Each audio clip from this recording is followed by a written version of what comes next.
কোনো একজন উত্তম পুরুষকে যদি প্রশ্ন করা হয় নারীর কোন সৌন্দর্য আপনায় বিমোহিত করে, তবে সে উত্তম পুরুষটি জবাবে বলবে, নারীর লাজুকতা আমায় বিমোহিত করে।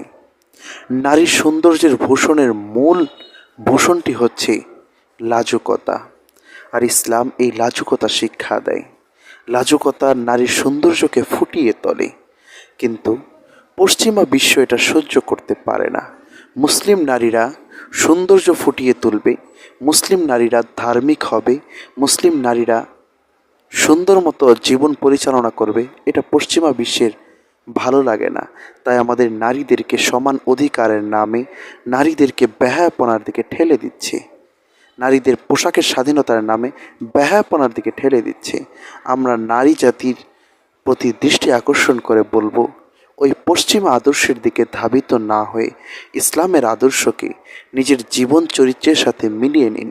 আপনার জীবন ধন্য হবে, আপনার আগামী ভবিষ্যৎ ধন্য হবে। কারণ একজন জ্ঞানী ব্যক্তি বলেছেন, একজন শিক্ষিত মা আমাকে দাও, আমি একটি শিক্ষিত পরিবার দেব।